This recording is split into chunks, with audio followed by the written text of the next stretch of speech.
The Prisma Case has 17 community-made skins. I spoke with their makers. Jump to the weapon you want to learn about in this video's description.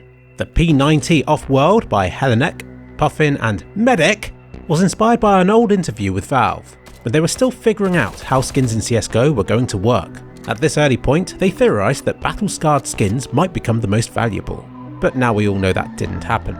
The Off-World attempts to add value to the battle-scarred category by having it reveal designs that aren't visible in the less worn categories. I show the factory new class in these videos, but I'm going to make an exception for this one by comparing it with the battle-scarred version. Look at all that extra detail. Apparently, the Glock of this design became a community favourite and was included in the Spectrum 2 case, making this P90 the second of the series to be officially included.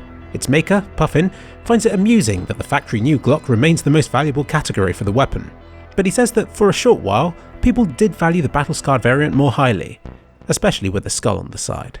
The Famas Crypsis by MG Baz was originally called Ghost Insects, and he intended for it to be a very creative pattern, for it can be seen as two different designs, the first being of camouflage with branches and leaves. The second is of insects, all insects, and no leaves or branches. These bugs are called the Phasmatodia, and are actually a real thing. Phasma means apparition or phantom in ancient Greek, and as you can see from the pattern here, the apparent leaves are one insect type, and the sticks another. The MP7 Mischief by Estavos was painted as roughly as possible, and was originally codenamed Racketeer. He makes similar skins for Rust, but in a more dark and aggressive style. He has had many skins accepted for that game, several following a similar colour scheme to this MP7. The theme for this one was madness, following a Spitfire jaw design.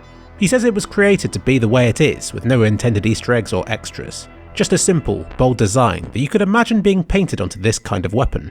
He created another chained version. It never made it to the workshop, but here is the skin when compared with the Mischief, so you can see how they're different from one another. The P250 Verdigris by Slimeface was basically just him playing around in 3D coat, with some of the new smart materials. He wanted to make something that changed colour with the patina finish. He has made all of his skins using this program, but didn't expect this one to be accepted as it's just a flat material skin, though he's obviously happy it was included. The pattern itself is fixed, and as the wear level increases, the brown colouring fades, but the green streaks always remain visible. The Galil Akoben by Marduk is part of an existing series, and directly translates to Warhorn.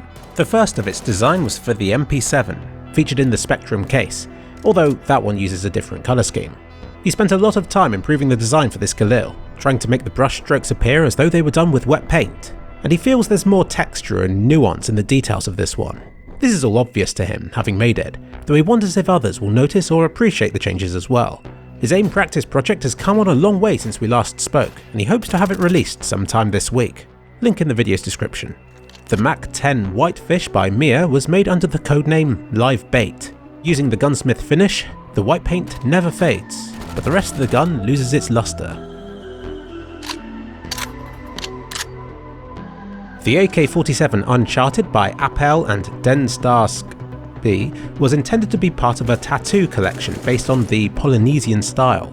Having previously made a tattoo stickers capsule, he intended to make a series of weapons and stickers based around the same lore, but the concept of the design was initially a failure.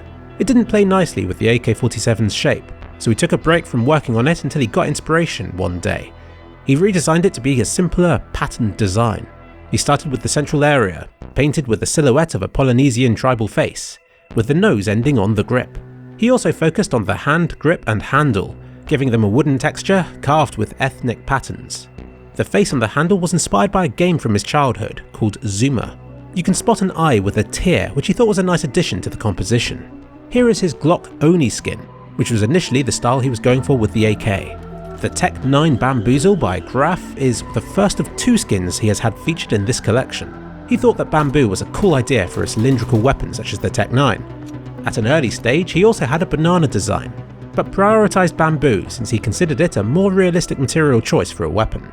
But he kept the fruit sticker on the design to make it look as though it had been imported from some southern country. This deliberately looks like the St. Mark logo, since he found the skin fitting for that map. He used Substance Creator to develop this skin, as it worked well with his previous Frostbite series of skins. He added scratches and chips to make it look like bamboo, and then applied a normal map to give it a 3D appearance. And he finished it off by baking some lighting into the texture. Graf really enjoyed working on this design. The UMP-45 Moonrise by MG Baz and his old friend from school, Mouse1, is the second of his Hotline Miami-inspired skin collection, the first being a Glock featured in the Clutch collection. It uses an anodized airbrushed finish and can shift horizontally with each skin of the design, making each unique but still resembling a complete pixel art skyline. A faint scanline appearance is shown to give the impression that it's from a TV screen. And once again, there's a star that has a small chance of being shown just next to the sight of the weapon. But at 8%, it's more common than on the Glock, which he calculated at being on under 4% of all the designs. The MP5 Gauss by Millennia was a very interesting project for him. The weapon had only just been added to CSGO, and he was learning a new CAD program called Fusion 360, so he decided to combine the two to explore new workflows. He spent the first 10 days recreating the MP5 model in the program so that he could develop designs without being limited by a low poly model. He thinks this paid off as he was able to add complex details onto the surface with little hassle. Poly modelling is imprecise, and although CAD modelling takes more time, very few other approaches deliver such a rich quality to the shapes and textures. It means that less hand painting is required to reach an optimal result. Another example he showed me was this M249 model, saying the final appearance is different from his earlier works. He will be applying the same process to his future designs and hopes to continue pushing the limits of mechanically themed skins. The Deagle Light Rail by Depuzio is part of his exoskeleton collection, which you might know for its excellent Mach 10 pipe-down design, which looked like a series of 3D pipes. He's at it again with this one, drawing on a series of grooves and sticky out bits that aren't part of the original Deagle design. Of course, it's done so well that you might forget what the original Deagle looks like, so I'll show the default skin so that you can compare the two.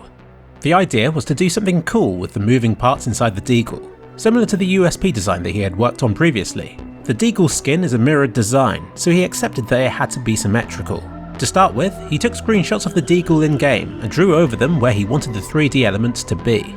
He then modelled this 3D version in a third-party program. The collection is now 11 skins large, 9 of which sport the original black and red design, but with this Deagle and M4 being the two that aren't. The Atheris by Graf is his second skin in this collection. He loves the look of the Bush Viper and spent about a month crafting this design. He wanted it to be extremely detailed and to give the feeling that the snake is actually wrapped around the weapon. Since drawing each scale would have taken an enormous amount of time, he instead made use of his 3D skills and modelled it in ZBrush. He then rendered the lighting, then overprinted it in Photoshop to give it a more painted look. He then brought it into 3D Coat to paint it directly onto the weapon and to line it up for the first-person viewpoint. He's very happy with the result, and even more so that Valve appreciates his work. The R8 Skullcrusher by Ego Death is an older skin of his from the workshop, released the first week the revolver was in the game. It was originally named the Oppressor, and was meant to loosely fit the theme set by his Loudmouth and Chatterbox skins. Those were bright yellow and white, with intentionally rough application, but at the time there were a lot of skins on the workshop that were following a sci-fi style, so he decided to make it stand out a bit more by making it wild and hand-painted. He always hoped this one would make it into the game, as it's his personal favourite. The only problem he had trouble with was in fitting the skull onto the rear section and hammer without making it look odd. But even with that, it was a surprisingly fast project that quickly reached a point where he was happy with it, all with minimal sketching and iteration. The Orc Momentum by Multi-H and DC is the second of the series to be accepted, the first being the UMP, which was featured in the Danger Zone case. The development of this weapon came about when CSGO Dev's Twitter account encouraged people to vote for Org skins. They chose the Momentum style because they felt it translated well with this weapon's thick stock. Originally the scope had been textured, but then they realised that this was a separate, unskinnable model. When Multi-H received the email saying that it had been accepted, he frantically Discord messaged DC to wake him up. He says there are worse things to wake up to. They definitely plan on making more Momentum skins. Their Neon M4 Momentum is doing well on the workshop right now, but they are also experimenting with different colour schemes to avoid monotony, even considering an experimental hollow finish to give this design some diversity. They would like to thank Valve for even considering their skin, and everybody along the way who has supported them. Even leaving something as simple as an upvote means a lot. The XM1014 Incinegator by Ego Death is his second accepted skin in this case. It's more recent than his Revolver entry. Between that and this one, he went through a period of developing more subtle, constructed designs, taking a break from his hand-drawn collections. The M4A4 Magnesium, featured in the Danger Zone collection, was one of these. But he then decided to do something a little more fun again, so created this one to brush up on his artwork skills a bit. It was almost completely made on one layer, and he'd just redraw anything he didn't like until he did. He said it was great fun to work on. He originally named it Incinegator, with some sort of generic monster type creature, but as per usual he prefers Valve's chosen name.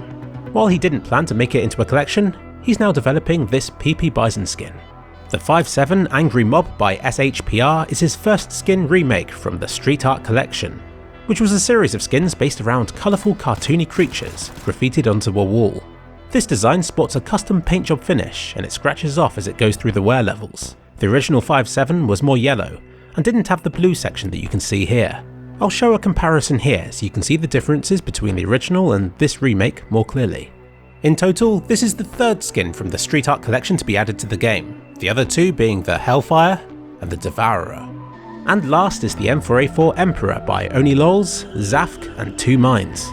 It's part of their Tarot collection, intended to be the CT equivalent of the terrorist's AK-47 Empress skin, which has already been included.